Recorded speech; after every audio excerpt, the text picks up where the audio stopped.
Assalamualaikum warahmatullahi wabarakatuh. Halo semuanya, alhamdulillah kita dapat berjumpa kembali bersama saya Adinda Sheila Amandita, NIM 2018 10 11 03 11 019 Hukum Ekonomi Bisnis kelas J, Fakultas Hukum Universitas Muhammadiyah Malang. Nah, pada kesempatan kali ini kita dapat berjumpa lagi. Kali ini saya ingin memaparkan materi terkait hak atas kekayaan intelektual atau yang biasanya disebut dengan intellectual property rights. Jadi mungkin teman-teman yang ada di rumah atau yang sedang menonton video ini mungkin udah ada yang tahu nih hak atas kekayaan intelektual itu apa, dan mungkin teman-teman yang di rumah ataupun yang sedang menonton video ini masih bingung apa sih hak atas kekayaan intelektual itu. Nah, nggak usah khawatir. Kali ini kita akan bahas bersama-sama. Oke? Nah, jadi di sini saya ingin memaparkan pembahasan haki agar kita mudah memahaminya. Yang pertama, nanti saya akan menjelaskan mengenai pengertian dari haki itu apa, dan yang kedua ada tujuan dari haki itu apa, dan yang ketiga ada sifat haki itu seperti apa. Lalu nanti saya akan menjelaskan mengenai prinsip-prinsip haki itu seperti apa. Selanjutnya nanti saya akan menjelaskan mengenai apa aja kualifikasi dari haki. Lalu selanjutnya saya ingin menjelaskan mengenai prosedur pendaftaran hak cipta dan hak industri. Dan yang terakhir nanti saya akan membahas mengenai penyelesaian sengketa haki. Jadi perlu diingat ya, haki itu adalah hak atas kekayaan intelektual. Nah, teman-teman, di sini saya ingin memaparkan definisi daripada haki itu. Jadi, hak kekayaan intelektual atau yang biasanya kita sebut sebagai intellectual property right itu adalah dapat didefinisikan sebagai suatu perlindungan hukum yang diberikan oleh negara kepada seseorang dan atau sekelompok orang ataupun badan yang ide dan gagasannya telah dituangkan ke dalam bentuk suatu karya cipta berwujud. Nah, jadi karya cipta berwujud nanti akan kita bahas ya di subbab berikutnya. Nah, jadi untuk pemilikannya bukan terhadap barangnya, melainkan terhadap hasil kemampuan intelektual manusianya dan berwujud. Jadi, haki ini dia melindungi pemakaian ide, gagasan, dan informasi yang mempunyai nilai komersial atau nilai ekonomi, teman-teman. Nah, selanjutnya di sini saya ingin memaparkan mengenai tujuan dari haki. Jadi, hak atas kekayaan intelektual ini dia memiliki tujuan. Yang pertama, mencegah adanya kemungkinan pelanggaran haki milik orang lain. Dan yang kedua, ada meningkatkan daya saing dan pangsa pasar. Dan yang ketiga, bisa dijadikan sebagai bahan pertimbangan dalam menentukan strategi dan menentukan strategi penelitian bisnis dan industri di Indonesia. Jadi untuk tujuan hakinya seperti itu, teman-teman. Nah, selanjutnya haki ini dia juga memiliki sifat-sifat. Jadi, hak atas kekayaan intelektual memiliki dua buah sifat. Yang pertama, ada memiliki jangka waktu tertentu. Apabila jangka waktunya sudah habis, hasil penemuan tersebut akan menjadi milik umum. Akan tetapi, ada juga haki yang jangka waktunya itu bisa diperpanjang. Contohnya adalah hak merek. Semisal, saya di sini memberikan contoh. Semisal ada merek X yang mana jangkanya itu sudah 10 tahun. Jadi, untuk pemilik daripada merek tersebut harus memperpanjangnya kembali, teman-teman. Lalu yang kedua ada bersifat eksklusif dan mutlak. Jadi haki bersifat eksklusif dan mutlak, artinya tidak ada satu orang pun yang boleh melanggar hak kekayaan intelektual milik orang lain. Ia berhak melarang orang untuk membuat ciptaan yang sama dengan ciptaan miliknya. Jadi untuk sifat-sifat haki ini dia ada dua. Yang pertama tadi memiliki jangka waktu tertentu, dan yang kedua bersifat eksklusif dan mutlak. Seperti itu. Nah, selanjutnya di sini saya ingin menjelaskan mengenai prinsip-prinsip dari haki itu sendiri. Nah, jadi yang pertama ada prinsip ekonomi. Jadi prinsip ekonomi itu adalah hak intelektual berasal dari kegiatan kreatif, suatu kemauan daya pikir manusia yang diekspresikan dalam berbagai bentuk. Dan yang kedua, yaitu prinsip keadilan. Prinsip keadilan yakni di dalam menciptakan sebuah karya atau orang yang bekerja membuahkan suatu hasil dari kemampuan intelektual yang akan mendapat perlindungan dalam pemiliknya. Prinsip yang ketiga ada prinsip kebudayaan. Jadi prinsip kebudayaan yakni perkembangan ilmu pengetahuan, sastra, dan seni untuk meningkatkan kehidupan manusia. Dan yang keempat yaitu prinsip sosial. Jadi prinsip sosial artinya hak yang diakui oleh hukum dan telah diberikan kepada individu sehingga perlindungan diberikan berdasarkan keseimbangan kepentingan individu dan masyarakat. Jadi teman-teman perlu diingat ya, untuk prinsip-prinsip haki ini dia ada 4. Yang pertama ada prinsip ekonomi, dan yang kedua ada prinsip keadilan, dan yang ketiga ada prinsip kebudayaan, dan yang keempat ada prinsip sosial. Oke, sebentar. Nah, jadi berdasarkan the creation of the human mind, hak atas kekayaan intelektual itu dapat dibagi menjadi 2 bagian. Nah, atau di sini kita akan membahas mengenai klasifikasi hak kekayaan intelektual atau hak itu sendiri ya. Jadi, untuk klasifikasi hak kekayaan intelektual berdasarkan the creation of the human mind, hak atas kekayaan intelektual itu dapat dibagi menjadi 2 bagian, teman-teman. Yang pertama ada hak cipta atau biasanya kita sering dengar ya dengan kata copyright, ataupun yang kedua ada hak kekayaan industri. Jadi hak kekayaan industri ini dia meliputi ada paten, ada merek, lalu ada rahasia dagang, lalu ada desain industri, lalu ada tata letak sirkuit terpadu, dan yang terakhir ada perlindungan varietas tanam. Nah, habis ini saya ingin menjelaskan satu-satu ya mengenai klasifikasi hak kekayaan intelektual ini. Oke.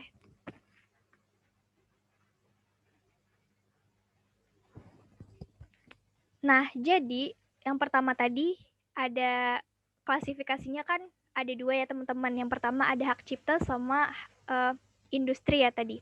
Nah, untuk hak cipta itu sendiri ataupun biasanya kita kenal dengan copyright, kalau ditinjau dari segi definisi itu adalah hak khusus bagi pencipta maupun penerima hak untuk mengumumkan atau memperbanyak ciptaannya maupun memberi izin untuk itu dengan tidak mengurangi pembahasan menurut peraturan perundang-undangan yang berlaku.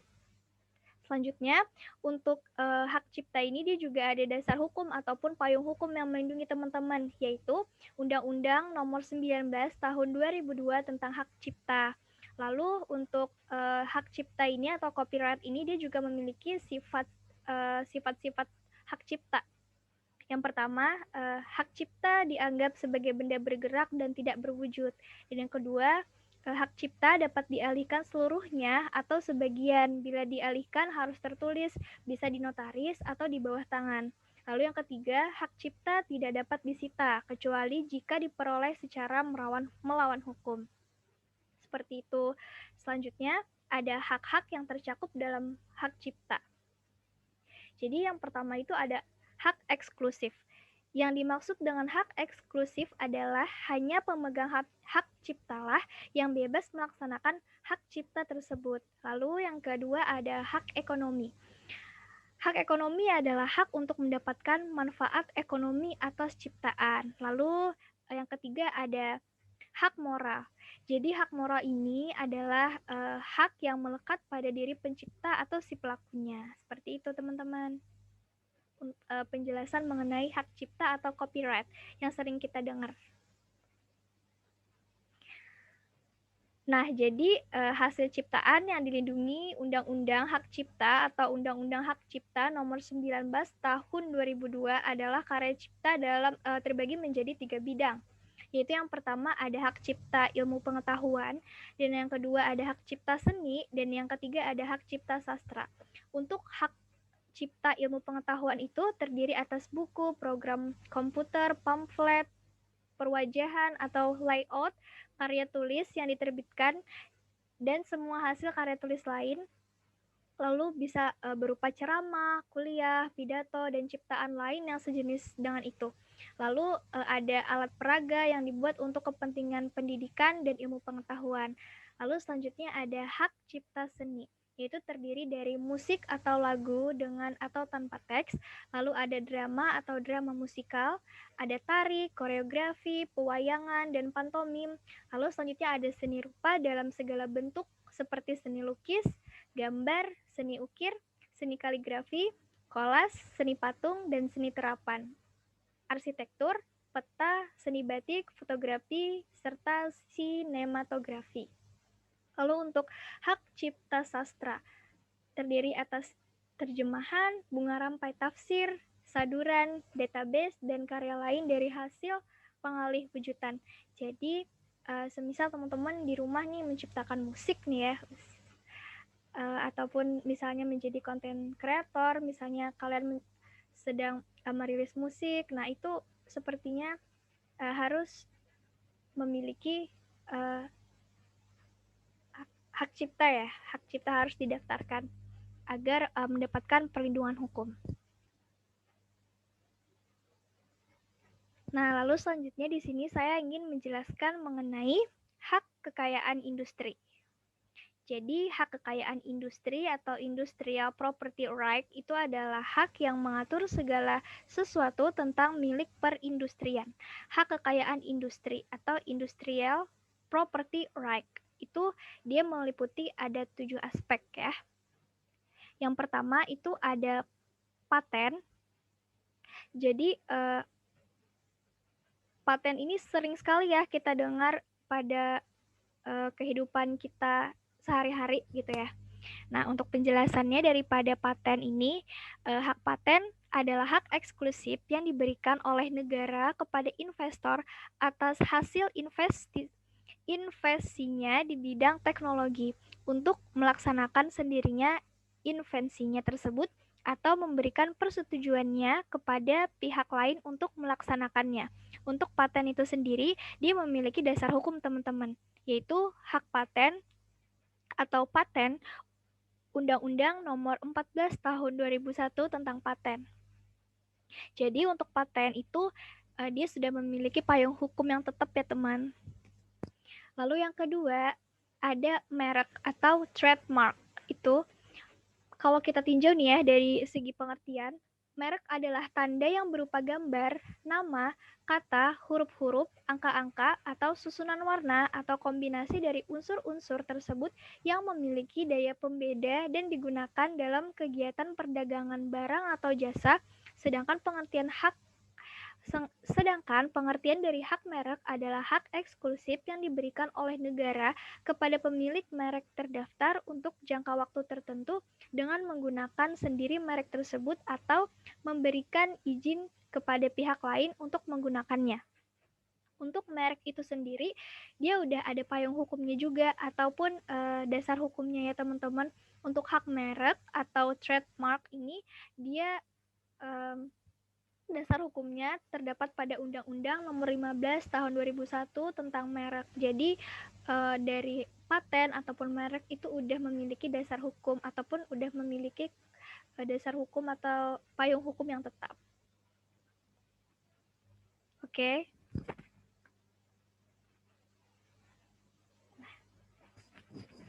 Selanjutnya untuk hak kekayaan industri itu juga dia meliputi rahasia dagang atau trade secret.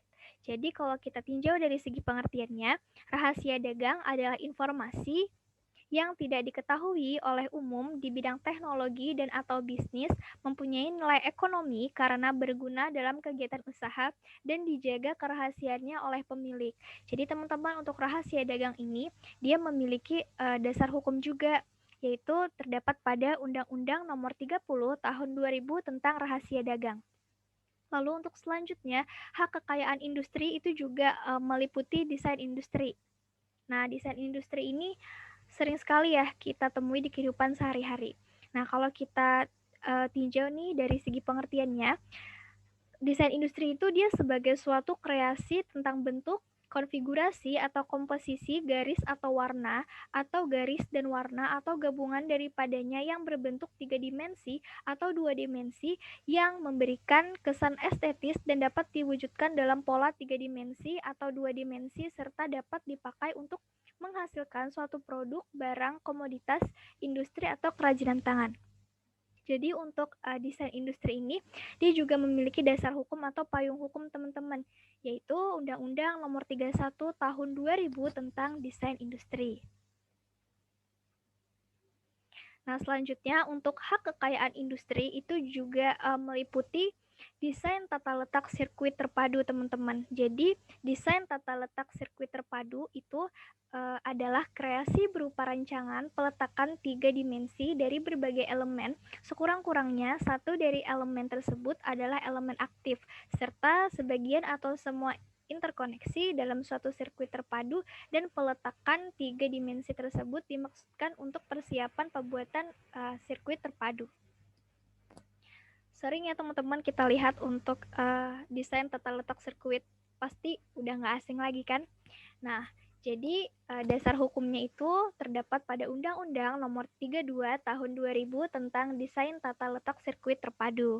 Nah, selanjutnya untuk hak kekayaan industri itu juga meliputi perlindungan varietas tanaman. Jadi, perlindungan varietas tanaman atau hak pemulia tanaman adalah hak kekayaan intelektual yang diberikan kepada pihak pemulia tanaman atau pemegang PVT untuk memegang kendali secara eksklusif terhadap bahan perbanyakan dari suatu varietas tanaman baru untuk digunakan dalam jangka waktu yang telah ditentukan.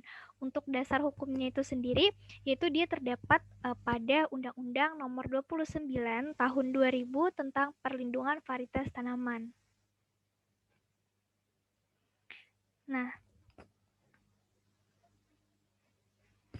selanjutnya di sini saya ingin menjelaskan mengenai prosedur fasilitas pendaftaran hak cipta dan hak industri. Jadi prosedurnya itu yaitu yang pertama mengajukan permohonan ke Deputi Bidang Produksi dan Pemasaran, Standarisasi dan Sertifikasi. Dan yang kedua SKDP DI atau provinsi yang membidangi ke KUMKM. Lalu yang ketiga adalah tahapannya SKDP kabupaten atau kota yang membidangi KUMKM, teman-teman. Jadi untuk fasilitas biaya pendaftaran dari Kemenkop dan UKM jadi UMKM gratis. Nah, untuk pemeriksaan formalitas dan substantif oleh Deputi Bidang Produksi dan Pemasaran, Standarisasi dan sertifikasi, jika misalnya dia memenuhi persyaratan, maka permohonan diajukan ke Ditjen Haki untuk pendaftaran cipta misalnya ataupun pendaftarkan hak merek misalnya. Lalu ada selanjutnya itu diproses Ditjen Haki, Kemenkum dan HAM. Lalu selanjutnya diumumkan dalam daftar umum ciptaan dan merek. Lalu misalnya pemeriksaan formalitas dan substantif oleh Deputi Bidang Produksi dan Pemasaran, ASDEP, Standarisasi dan Sertifikasi, semisalnya di situ tidak memenuhi persyaratan nih. Nah, maka itu akan diupayakan dengan diperbaiki. Lalu ada perbaikan permohonan. Semisal tidak ada perbaikan, maka dianggap ditarik kembali. Nah, seperti itu teman-teman. Untuk prosedur fasilitas pendaftaran hak cipta dan hak industri. Jadi bisa dilihat dari sini ya teman-teman. Nah, untuk problematika di dalam kehidupan kita sehari-hari pasti kita temui ya problematika ataupun permasalahan-permasalahan. Nah, tak terkecuali haki ini teman-teman.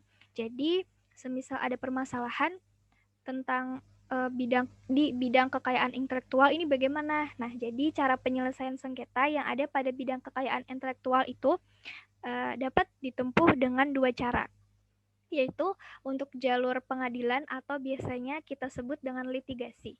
Jadi setiap orang yang merasa haknya telah dilanggar dapat mengajukan gugatan kepada pengadilan niaga atas pelanggaran yang dilakukan oleh pihak-pihak lain terhadap kekayaan intelektualnya. Khusus untuk pelanggaran rahasia dagang, gugatan diajukan ke pengadilan negeri. Lalu sedangkan untuk penyelesaian di jalur non pengadilan atau biasanya kita sebut dengan non litigasi atau alternatif penyelesaian sengketa, APS Indonesia memiliki undang-undang yang mengatur mengenai APS, yaitu Undang-Undang Nomor 30 Tahun 1999 tentang arbitrase dan alternatif penyelesaian sengketa. Seperti itu. Jadi untuk penyelesaian itu dapat dilakukan lewat jalur litigasi ataupun lewat pengadilan, dan yang kedua ada penyelesaian non pengadilan atau biasanya kita sebut dengan cara kekeluargaan. Dengan cara kekeluargaan maksud saya. Nah, alhamdulillah sudah selesai pemaparan materi saya mengenai hak kekayaan intelektual ini. Semoga bisa bermanfaat bagi yang menonton video ini. Jika ada salah kata mohon dimaafkan. Wassalamualaikum warahmatullahi wabarakatuh. Semoga kita semua dapat berjumpa di lain kesempatan. Dan saya berharap ketika teman-teman nonton video ini, pengetahuan cakrawala kita bersama tentang hak kekayaan intelektual ini semakin bertambah. Terima kasih.